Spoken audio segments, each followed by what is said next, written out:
वेळेत गुंतलं की एक तर बीपी वाढतो माणसाचा, आणि बीपी जर वाढला तर झोप येत नाही माणसाला, झोप जर नाही आली तर अपचन होतं, आणि अपचनामुळं डायबिटीज होण्याची दाट शक्यता आहे. आणि म्हणून नको नको म्हणा गुंतू माया जाळी, काळ आला जवळी ग्रासावया. बरं, जवळ आला महाराज का त्यानं ग्रासलंय? तो जवळ आला का त्यानं ग्रासलंय? ग्रासलंय. निम्म्याच्या पुढं गिळीलेलंय. आपण उग त्याच्या तावडीत असून सुद्धा आपण म्हणतो माह्यामुळं काहीच नाही, आणि मी असल्यावर घर चालत गाव चालत. पण निम्म्याच्या पुढं गिळून टाकलेलं आहे महाराज. बऱ्याचशा जणांचे गुडघे 40-40% मेलेत, म्हणजे ग्रासलेच ना. बऱ्याचशा जणांची नजर 30-30% डिलीट झालीये, म्हणजे ग्रासलंयच ना त्यानं. मी कुस्ती खेळायचो, ग्रीक रोमन फ्रीस्टाईल चांगल्या प्रकारचं करायचो. 2-2 हजार जोर मारायचो मी. 6-6.5 किलोमीटर रनिंग असायची, आणि त्यावेळेस माझा आहार फार स्टँडर्ड, फार मोठा होता. कमीत कमी तुम्हाला चेष्टा वाटेल पण 2.5 लिटर दूध मी वन टाइम पित होतो. आणि आता कार्यक्रम झाला आणि प्रकाश महाराज म्हणले आमच्या तिथं म्हैस वेलेली आहे, तुला 1.5 लिटर दूध पाजतो. मग त्यावेळेची माझी पचनक्रिया मेली का जागृत आहे? आता जर मी 1.5 लिटर दूध पिलो तर 15 दिवस म्हणजे अख्खा नवरात मला कॅन्सल करावं लागल. लक्षपूर्वक काय का? आणि म्हणून माझी पचनक्रिया त्यावेळेची मेली आहे, त्यावेळेची माझी पचनक्रिया मरून गेली आहे महाराज. मी दाढी ठेवायचो, चांगली काळीभोर होती. आता तिचं काळं पण निघून गेलं, पांढरं पण आलंय, म्हणजे काळं पण मेलं का जिवंत आहे? मग ग्रासायला आला का ग्रासलं त्यानं? लक्षपूर्वक आहे का बरं? तो ग्रासावाय नाही आला, त्यानं ग्रासलंय. निम्म्याच्या पुढं ग्रासून टाकलं. एक एक क्षण, एक एक मिनिट, एक एक तास आमचा कमी होतोय. आणि याच्या करता तुकोबाराय म्हणतात नको नको म्हणा गुंतू माया जाळी, काळ आला जवळी ग्रासावया. म्हणून मायबापांनो, कोण्या दिवशी कोण्या वारी कोण्या तारखेला जायचंय माहिती नाही. आणि म्हणून जीवनामध्ये सगळ्यात महत्वाचं, दंडातली ताकद नका का पॉवरफुल होईना, पण मन पॉवरफुल होणं महत्वाचं. तुमच्याकडे ताकद किती आहे, जर आत्मविश्वासच नसेल तर तुम्ही जिवंत असून मेलेले आहात. आणि ताकद नसू द्यावं पण आत्मविश्वास असेल तर आय कॅन डू, मी करू शकतो आणि मी बनू शकतो. मग हा आत्मविश्वास, तुमचं मन तुम्हाला धाडस देतं. मनाची प्रबलता, मनाची ताकद तुमच्या आमच्या जीवनामध्ये जर असेल तर निश्चित तुम्ही आम्ही मेलो तरी जिवंत राहू. कारण की सगळ्यात जवळचा मित्र मन आहे महाराज, आणि सगळ्यात जवळचं शत्रू मन आहे. माणसाला मोठं कोण करतं? मन मोठं करतं महाराज. आणि माणसाला जेव्हा मारतो कोण? मनच मारतंय ना. आणि म्हणून तुमचं मन, मनाची प्रगल्भता किती आहे, मनाची ताकद किती आहे. माझा एक मित्र आहे, निस्ती तुरीची डाळ पाहिली तरी पीत होत त्याला. खाल्ल्यावर काय होऊन याचा अनुमान तुम्ही लावू शकता महाराज. आणि मग कार्यक्रमाच्या निमित्तानं फोन येतात तिकडून, बाबाजी खाणे के लिए क्या बनाना चाहिए, तुम्हाला जेवायला काय करायचंय? मग आम्ही सांगत असतो बटाट्याची भाजी करू नको, तुरीची डाळ करू नको, आणि मेथीची भाजी करू नको. साधं सोपं अगदी मस्त करा. बटाट्याने फॅट वाढतात, तुरीनं पित्त होतं, मेथीनं सुद्धा पित्त होतं. जागृतीचे काम आहेत.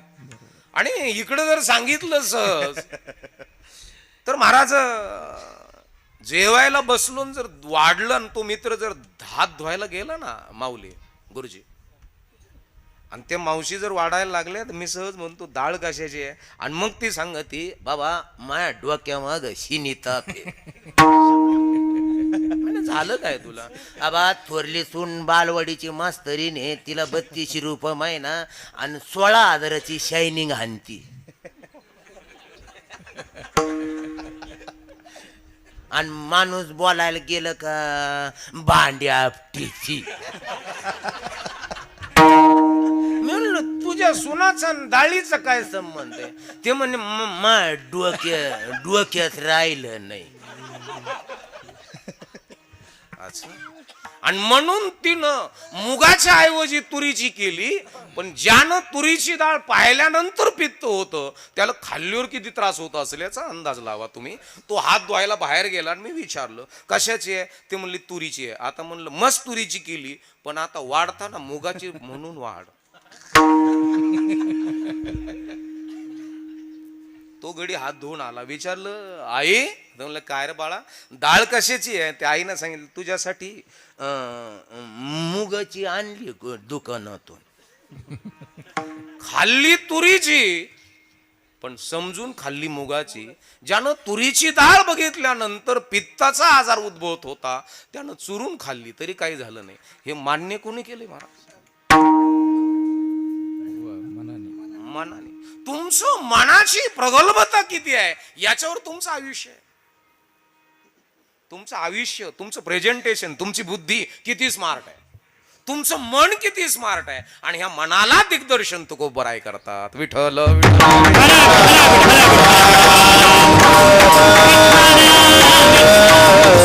मनाला दिग्दर्शन करतात तुकोबराय मनाला. नको नको म्हणा, दोनदा सांगतायत नको नको रे, नको ना त्यात जाऊ नको. गुंतू माया जाळी, त्याच्यात जाऊ नको. माया म्हणजे आपण आपलं नाही त्याला आपण म्हणतो त्याचं नाव माया. जे माझं नाही तरी त्याला मी माझं म्हणतो याचं नाव माया. पुरुष मंडळी, मुलगी तुमची का जावयाची? महाराजजी रामकृष्ण हरी. मुलगी आपली आहे का जावयाची आहे? बोला ना. विठ्ठल विठ्ठल विठ्ठल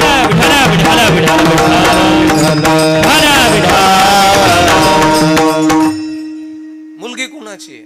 तुमची का जावयाची? तुमच्याकडे 20 वर्ष ठेव. जावयाची तुमच्याकडं 20 वर्ष ठेव. महिला मंडळ, मला खरं सांगा, पोरग तुमचं का सुनबाईचं? कोणाचं आहे पोरग? तुमचं आहे का सुनबाईचं आहे? सुनबाईचं तुमच्याकडं 25 वर्ष ठेव आहे. पुन्हा त्याचा विचार करू नका. आणि जे आपलं नाही त्याला तुमचं मन जर आपलं म्हणत असेल आणि कळालं हे आपलं नाही तर बीपी वाढन का कमी होईल? वाढल ना. आणि त्या मनाला दिग्दर्शन करतात तुकोबराय. आमच्या तिथं शिरपती तात्या गवत कापीत होते. बांधवरच वाघनखी, शिफ्रूट, कियनपट.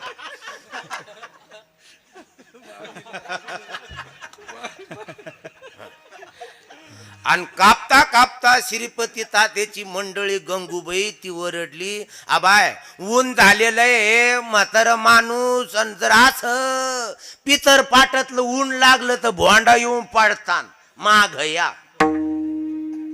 कारण की पितर पाटाच्या ऊन जर धान्याला दिलं तर किडत नाही म्हणतात महाराज. आणि म्हणून ओलं चिलं ह्या दिवसात बाहेर काढल्या जातं, वाळून ठेवल्या जातं. हो विज्ञान आहे प्रत्येक कृती माग महाराज. आणि म्हणून आता घट बसायचे तापले तर तुम्ही काय धू राहिले? घर विटाचे, वाळूचे, सिमेंटाचे, डबराचे का पंचमहाभूताचे? आणि धुवायचेच नेमकं कोणते? अरे जे गंजडले ते धुवा ना. आणि जे गंजडले नाही त्याला धुता कशाला तुम्ही महाराज? म्हणून हे क्लीन करा हे. आणि ही शेती ज्याला कळाली ना त्याच्या जीवनामध्ये सच्चिदानंदाची प्राप्ती प्राप्त झाली. मरण माझे मरून गेले, मज केले अमर, अशी स्थिती तुमच्या आमच्या जीवनामध्ये प्राप्त होणार आहे. कोण्या दिवशी आमचा मुरळील माहीत नाही. हे धुवून घ्या. हे धुवायचंय म्हणजे बाहेरून नाही धुवायचं. जीवनात सौंदर्य बहरले हे बाहेरून नाही धुवायचं. आरोग्याचे रक्षण करता आहे लाईम. मी कुठून आहे रे आणले? नाही निर्मळ जीवन काय करील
त्याला बांधा सुतळी फेतळी ना विठ्ठल विठ्ठल विठ्ठल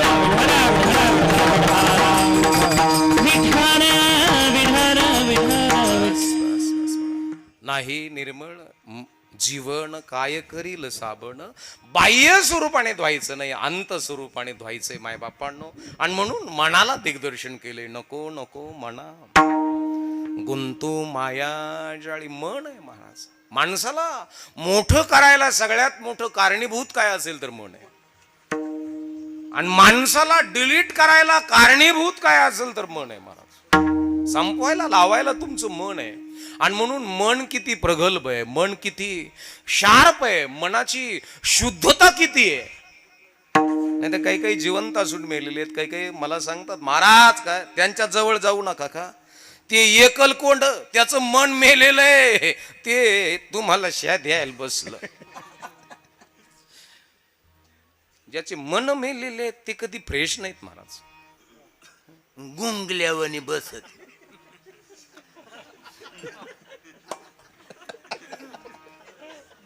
एक लक्षात ठेवा, ज्याचं मन मरून गेलेलं आहे ना त्यांच्या डिस्प्ले कधी चमकत नाही. डिस्प्ले म्हणजे चेहरा.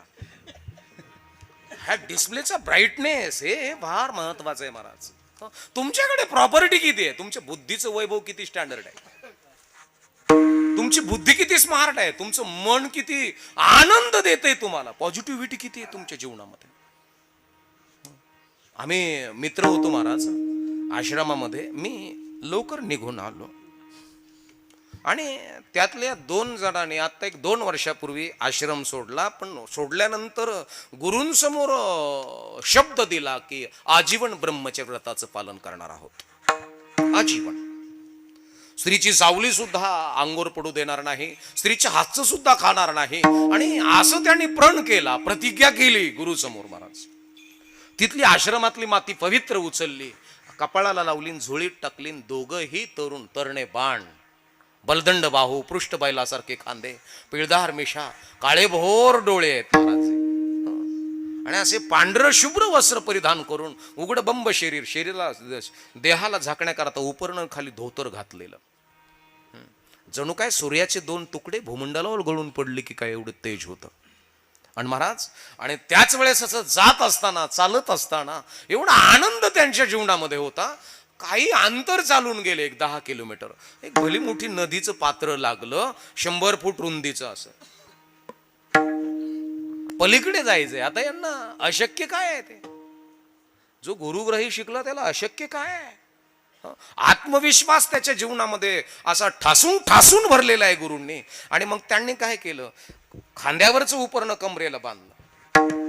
इतका रुंद होते, असे रुंद होते महाराज. हे छातीचं खाप आहे ना तुमचं, हे अख्खं बसल त्यात, हे शोल्डर वगैरे एकदम. आणि असलं शरीराची तेजस्विता होती, कारण की आहार स्टँडर्ड होता. हे स्किनची तेजस्विता आहाराने वाढते महाराज, एसीत बसून नाही वाढत. आहार काय खातो आपण, याला काय देतोय. आणि म्हणून का भूमीचे मार्दव सांगे कोंभांशी लवलव, नाना आचार गौरव सुकुलिनांचे. जमिनीची ताकद जमिनीतून उगणाऱ्या कोंभावरून कळत असते, तसं आईबापाची ताकद जन्माला येणाऱ्या लेकरावरून कळत असते. परमार्थ म्हणजे ना, भोळा त्याचा भाव, भोळा त्याचा देव.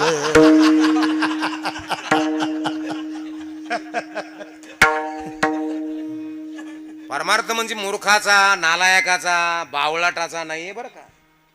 त्याला मला येऊन द्या पंक्तीला जेवायला.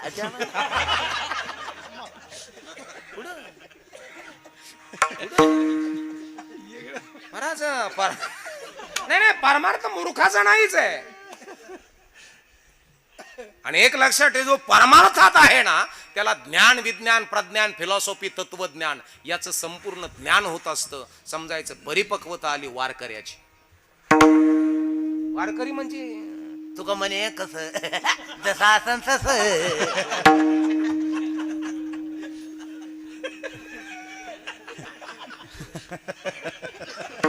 बाबा वारकऱ्याची सगळ्यात महत्वाची ब्लड शुद्धीकरण होतं आहाराने.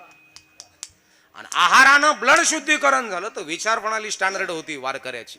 आणि वारकऱ्याच्या नजरात भूत भविष्य वर्तमान काळ बांधून पडलेला असतो. याचं नाव वारकरी आहे. वारकरी तुम्हाला कधी मागणार नाही, कधी मागणार नाही तुम्हाला. आणि तुम्ही माझे कीर्तन तुम्ही ऐकले असताना महाराष्ट्रभर फिरत असताना मी तुमच्या समोर असं बा मला एवढंच कमी आहे, तेवढंच कमी आहे. अजिबात नाही. देणारा तो आहे आणि घेणारा सुद्धा तोच आहे. देणारा तो आहे आणि घेणारा सुद्धा तोच आहे. म्हणून जगत असताना अशी फळी तयार करा युवकाची की ते युवक तुमच्या सानिध्यात आल्यानंतर तो म्हणला पाहिजे आय कॅन डू, मी करू शकतो आणि मी बनवू शकतो. त्याच्यातला आत्मविश्वास जागृत करावा. याचं नाव वारकरी आहे महाराज. तुमच्यातला आत्मविश्वास जागृत करणारा जो आहे त्याचं नाव वारकरी आहे. आणि म्हणून जांबुवंताने हनुमानजीच्या जीवनातला आत्मविश्वास जागृत केला म्हणजे पहिले वारकरी जांबुवंत. तू जाऊ शकतोस, तू करू शकतोस, उडू शकतोस तू, हा आत्मविश्वास देणारे संत आमच्या जीवनामध्ये प्राप्त झाले. आणि म्हणून तुमचा आमचा वारकरी संप्रदाय विश्वासाचा आहे. आणि म्हणून मायबापांनो, जीवन जगत असताना नको त्याला आपलं म्हणू नका. आणि नको त्याला जर आपलं म्हणलात तर संपायला काहीच वेळ लागणार नाही. आपुला तो एक देव करून घ्या, तेने विना जीवा सुख नोहे. म्हणून जीवन जगत असताना कोणावरी जायचं माहिती नाही, कोण्या तारखेला जायचं माहिती नाही महाराज. परमार्थाची तातडी करणं महत्वाची. करावी तातडी. बाबा तातडी शब्द कुठं वापरतात तुम्ही? बँकेत कुठं वापरतात? तो पतसंस्थेत किंवा बँकेत वापरला जातो. मला काय तातडी काढायची? मला तातडी म्हणजे लगेच. तातडीचं कर्ज काढतात का तुमच्याकडे? तातडी म्हणजे लगेच. म्हणून परमार्थ असा असावा की लगेच. काही काही घरामध्ये पाचीला माळी पूजल्या जातात. पाचीच्या दिवशी माळी लेकराच्या गळ्यात घालतात. आणि ज्या घरामध्ये पाचीच्या दिवशी माळी घरात घातल्या त्याचं मन किती सुंदर असेल महाराज, त्याचे विचार किती सुंदर असतील. आणि म्हणून जगत असताना ज्या घरामध्ये वारकरी संप्रदाय कळाला, तुकोबाराय कळाले, ज्ञानेश्वर माऊली काही म्हणते माता गाथा पाठे, गाथा पाठे. तो भांडणं तर सारे दुऱ्याचे लावित आहात. गाथा नव्हे, तुकोबाराय कळणं महत्वाचं. तुकोबाराय कळले का धगधग तो वैराग्य कळालं. काही म्हणते तर मी ज्ञानेश्वरी सारे अध्याय पाठ करून बसलेलो आहे. अरे अध्याय पाठ करून बसलायस, तुझ्याकडे ज्ञान म्हणजे काय हेच तुला कळा ना. ज्ञानेश्वर माऊली जिथं ज्ञान आहे, जिथं ज्ञान मायबापांनो, ज्ञानाला अहंकार नसतो. आणि माऊलीचं ज्ञान म्हणजे भक्तीचा आणि प्रेमाचा ओलावा माऊलीच्या ज्ञानाला आहे. नुसतं मग हम ज्ञान नको, मायामुळे झालं. गावाचं पान मायामुळं, माया मी असलं तरच हालत, नाही तर आपला लय नाद बेकार आहे. अरे इथं उंटाच्या मदर येऊन पाणी चाललं, शिळी म्हणते मा आळापणे भिजत्यान का? ज्या घरातला अहंकार गेला, तुका म्हणे देव झाला, अहंकाराचा वारा न लागो राजेसा. तुम्ही तुमचं मन नेमकं कुठं ठेवलंय? पोहण्याकरता कपडे काढले त्यांनी, छलांग मारणार त्या नदीच्या पात्रात. लक्षात आलं ना कोल कीर्तन तुम्हाला? आणि छलांग मारणार तेवढ्यामध्ये 20-21 वर्षाची तरुणी तिथं नदीच्या बाजूला बसलेली आहे. आणि तिनं विनंती केली, महाराज मुझे भी गंगा पार करणे हे मदत करो, मला पण गंगेच्या पलीकडे जायचं मदत करा. त्यातलं एक जणाने उचलून घेतलं, त्याचं नाव ऋषिकेश होतं. ऋषीनं उचलून घेतलं त्या पोरीला, पोहत पोहत पलीकडे सोडलं आणि पुन्हा चालायला लागला. ऋषी आणि शरद हे दोघ जण चालता चालता जवळजवळ 70 किलोमीटर आले. ते फार जेऊर पर्यंत आले, आमच्या तिकडे आले इथून. आणि मग त्यांनी बघितलं पाण्याचा परिसर आहे, उलिता खाली जमीन आहे, सुजलमता सुफलमता आहे, दूध दुभता आहे, बागायत आहे. इथं आपण आश्रम टाकू, इथं मुलं शिकायला येतील, माधुगिरी मिळेल. ऋषीनं उचलून घेतलं होतं पण शरद बोलत नव्हता. शरद म्हणला, ऋषी म्हणला रे का बोलत नाही तू? ते म्हणले मूर्ख आहेस तू. झालं काय? नालायक आहेस तू. अरे पण झालं काय? आपलं आता गुरुच्या आश्रमामध्ये सकाळी काय ठरलं होतं? स्त्रीला स्पर्श करणार नाही, स्त्रीची सावली अंगावर पडू देणार नाही, स्त्रीच्या हातचं खाणार नाही. हा, आणि 10 किलोमीटर चालत आला आणि तिथं ते एका मुलीनं तुला म्हटली म्हणजे गंगा पार करणे मदत करू, तू खांद्यावर उचलून घेतलीस. ऋषी हसला महाराज. ऋषी हसून त्याच्याकडे बघून उत्तर दिलं. अरे म्हणला क्या यार, याची परिपक्वता जरा वेगळी होती ऋषीची. म्हणलं काय रे काय, मी फक्त 100 फूट उचलून सोडलीये, तू 100 किलोमीटर मनावर बसून आणली. तुमची मनाची प्रगल्भता तुमचं ऐश्वर्य वाढेल. तुमचं मन तुम्हाला फार मोठं करील आणि तुमचं मन तुम्हाला कोलमडून मारील. म्हणून मन किती महत्वाचं आहे माय बापांनो. तुमची नजर कुठं थांबलीये, तुमची नजर कुठं थांबलीये. आता बऱ्याचशी नजर, लोभ्याची नजर कुठं थांबली महाराज, लोभ्याची नजर धनावर थांबली. आणि ज्याच्या नजरेमध्ये काम आहे त्याची नजर वासनेवर थांबली. ज्याच्या नजरेमध्ये ज्ञान आहे त्याची नजर संतावर थांबली. आपली नजर कुठं, आपली नजर कोंबड्या, कळड, बोकड्या, नातू नाती यांच्यातच थांबलेली. हे दिसतंय काय तुम्हाला, तुमचं टार्गेट काय आहे याच्यावरून तुमचा मनाचा अंदाज लागला जातो माय बापांनो. नजरेतली खुमारी, तेजस्विता, आणि हे ज्यावेळेस तुमच्या नजरेत असेल, तुमच्या कपाळावरती सगळ्या गोष्टी आहेत. पण परमार्थ कळावा माणसाला, वारकरी कळावा माणसाला, तुकोबराय कळावेत माणसाला, ज्ञानेश्वर माऊली कळावेत माणसाला. त्यावेळेस तुमच्या आमच्या मनाची प्रगल्भता वाढेल, अन्यथा नाही. कारण की माणसाचा शत्रू जवळचा असेल तर तो मन आहे. म्हणून नको नको मना गुंतू माया जाळी. आणि वाघ नखी, सुप्रूट, केनपट, कासल्या कापीत होते. काय नाव होते त्यांचं, शिरपत.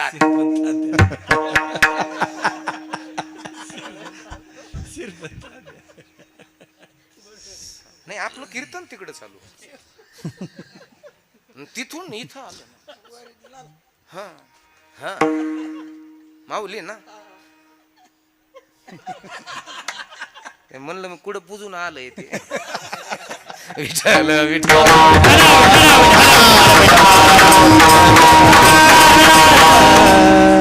मी त्यांच्यासारखं करतो का ते माझ्यासारखं, नेमकं कोण कोण आहे त्यांसारखं मी कीर्तन करतो, माझ्यासारखं ते करते. काहीतरी आसन पण महाराज नक्कीच आहे महाराज. अन गंगू आतेने हाका मारली, उन्हाचं कुठं चरफडत मतर, घरी व्हायचं तर भाकर तुकडा खायची तर. आणि महाराज गवत कापता कापता इळा टाकून दिला, माग पाहायला लागलं, गवताची काडी लागली, कचका, रक्तच निघालं. असं केलं आणि म्हातारीला म्हणतोय नादा दाबा, माय नखुडाचा बा गवताची काडी घुसली, रगत निघालं. महाराज म्हातारीनं उपरनं फाळलं, म्हाताऱ्याच्या बोटाला बांधलं आणि जेवायला आमटी भाकरी. ते म्हणे मला चुरता येईना, म्हातारीन चुरून दिली. ते म्हणे आता ह्या बोटाला लागलं, आमटीचा काला जर त्याच्यात गेला तर आग होईन. म्हातारीन खाऊ घातलं, म्हातारं झोपलं. ठिबकच्या नळ्याची बाजी इंडलेली होती.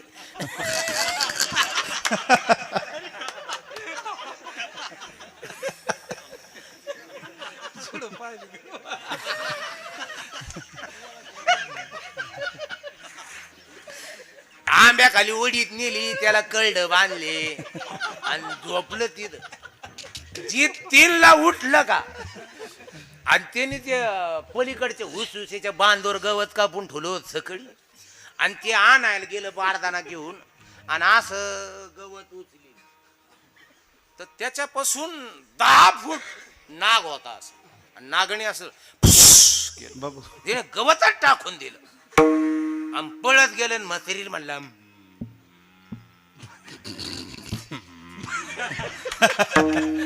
आवाजच निघा. म्हातारी म्हणे काय माझ्या भोवती उंबल. ते म्हणे उंबल नाही मग.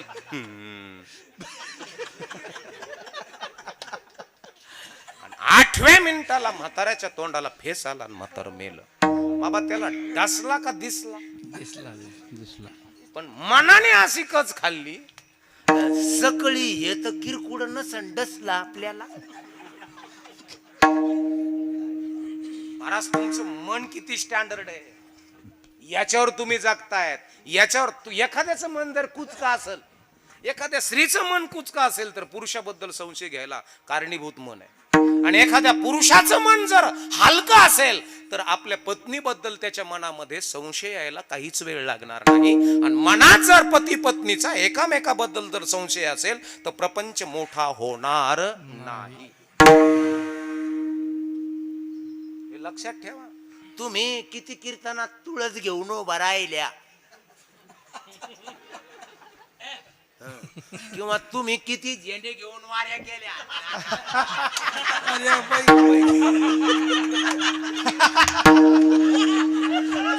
अजिबात नाही महाराज, अजिबात नाही. मग सर्व सिद्धीचे कारण आहे ते.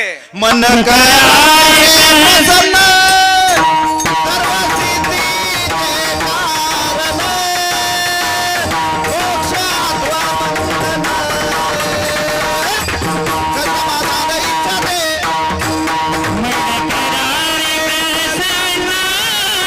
सर्व सिद्धीचे कारण.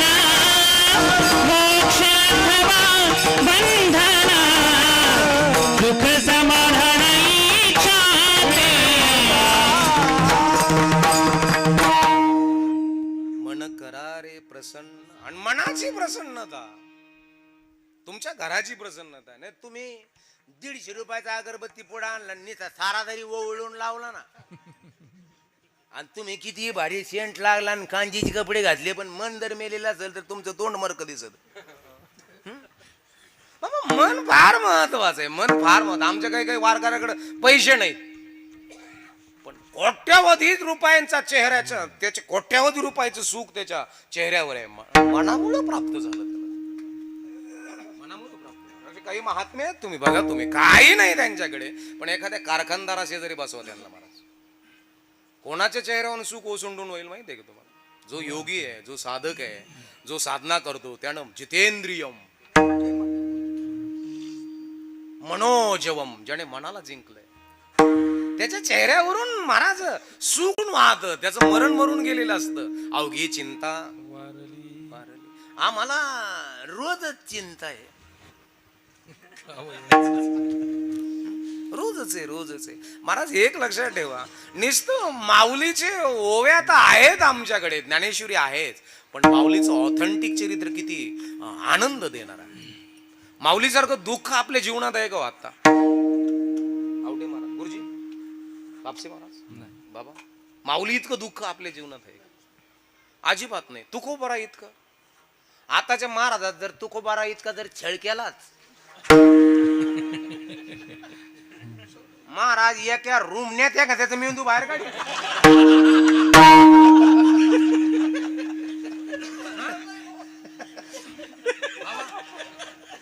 नाही होणार.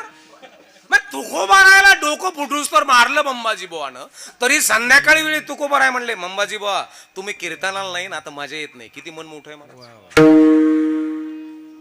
मंबाजी बुवा म्हणले, अरे दुपारी तुला जनावरासारखं मारलं मी, जाऊ द्या, गाव गाड आहे, चालत राहते, चला तुम्ही.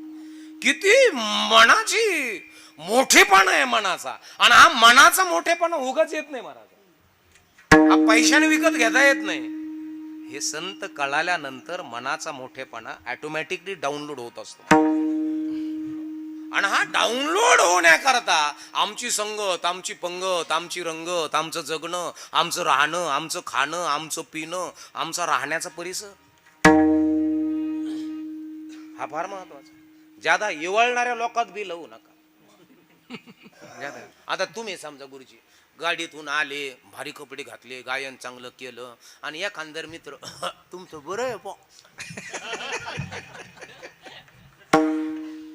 ते बोलून तुमचा आत्मविश्वास कमी करेल. बरोबर. आत्मविश्वास कमी करणाऱ्या मित्राबरोबर, तरुण मित्रांनो, अजिबात राहू नका. ओरडणाऱ्या आणि इवळणाऱ्या माणसाबरोबर अजिबात राहू नका, अजिबात राहू नका. घातक आहे तुम्हाला ते. असं म्हणायला पाहिजे, अरे बाप रे, तुमच्यासारखं जगणं असावं महाराज, तुमच्यासारखं गाणं असावं महाराज आमच्याकडे, तुमच्यासारखं राहणं असावं महाराज. काय कपडे दिसतात तुम्हाला, आम्हाला तरी सांगा कुठं मिळतात हे. नाही तर नाही ना महाराज. आता हे वाजवत आहेत ना, आपण म्हणत ना काय किती भारी आहे रे, किती कष्ट घेतले असतील या माणसाने वाजवायला. हेच नाही हात दुखत नाही का तुमचे? अरे तू जळकाय आहेस का काय? पण पुढे चला स्वयंवर की एवढं वाजवून वाजवून. अरे नको रे. हे का हं? नाही हाय हे भयान आहे माणसं महाराज, भयान आहेत माणसं. आता मी 2-2 कार्यक्रम करतो ना, घशाला सापळा बरं का, वैन कॅन्सर कॅन्सर इल्ल पाडून टाकायचं बा निम्म्याची. हे अशा माणसाबरोबर राहूच नका. जो आत्मविश्वास देतोय, जो दिशा बदलवण्याची ताकद ठेवतो त्याच्या वाणीमध्ये. उठो भाऊ हिमालया परी, पवित्रता साठव गंगे परी. तू तुझ्या जीवनाचा शिल्पकार आहे. कुसुमाग्रजला एक जणांनी सांगितलं, किती वादळे आली संकटे आली वाकणार नाही हा काना, पाठीवरती थाप टाकून तुम्ही फक्त लढ म्हणा. आशांच्या बरोबर जर राहिलात तर महाराष्ट्रातलं देखणं स्वप्न साकार करायला काहीच वेळ लागणार नाही. कारण की हमक्या अमृतो की संतान आहे, आम्ही अमृतापासून तयार झालेलो आहोत, साधे सुधे नाहीत महाराज. सह्याद्रीचे पुत्र मावळे,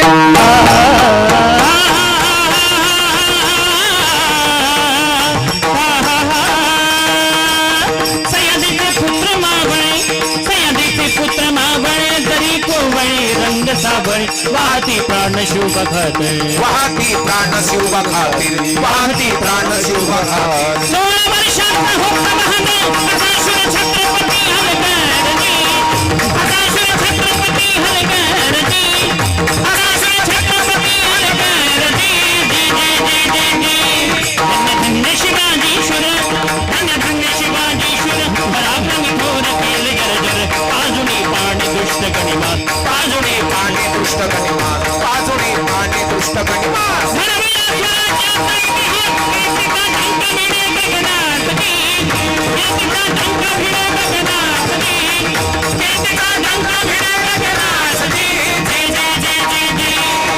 स्वातंत्र्याच्या रक्षणाला झाले तयार, झाले तयार. हर हर महादेवाची गर्जना झाले अमर.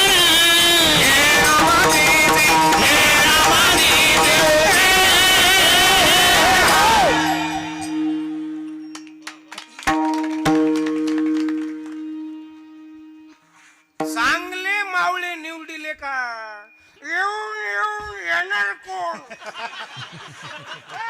असे निवडिले. आताचे खळगुटेला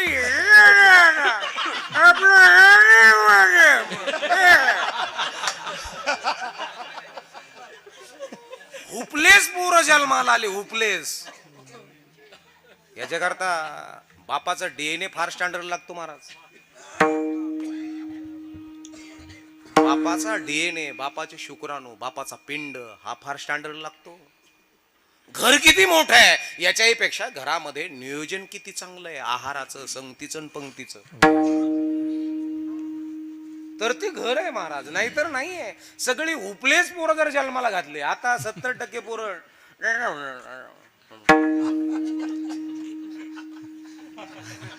काय करणार आहेत पोरं, काय करणार काय आहेत पोरं, हे लक्षात ठेवा. आपलं पोरग कोणाच्या लाईनीत उभा आहे बापाला कळायला पाहिजे. बाप होण्याकरता वय लागतं का विचार लागतात? तुमच्याकडं वयात आल्यावर लग्न करतात का विचारात आल्यावर लग्न करतात? काय वाटतं तुमचं पोरग वयात असावं का विचारात असावं? कसं पोरग वयात असावं का विचारात असावं? तुमच्याकडे लग्नाला पोरग वयात येऊन द्यावं लागत का विचारात येऊन द्यावं लागत? बोला ना, वाचक्यान बोला.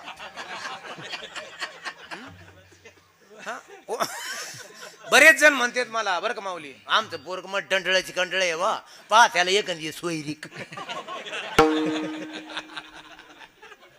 तू डंडाळ्याच्या कंडाळ्या पोराला काय करतो? हा, ते कोणाच्या लग्नात हातभर जीप काढून नाचत आहे, त्याला काय घेऊन बसला तू? त्याला काय घेऊन बसला?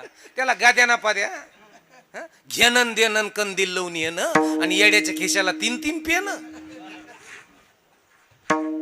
महाराज मुलगा कसा वयात नाही विचारात असावं पोरग. माऊलीनं ज्ञानेश्वरी लिहिली, वयात होते का विचारात होते? विचारात. खेळण्याचं वय, आईचा पदर पकडून हट्ट करून भाकरी मागण्याचं वय. हो, काय हवं काय नको हे बापाचा बोटाला पकडून दुकानात नेण्याचं वय. महाराज बरोबर. त्या वयात एवढी मोठी क्रांती. आणि आपलं 42 वर्षात टोणगा झाला तरी कवळा किराळ हिंडतो. लगन कोणीची आहे ना.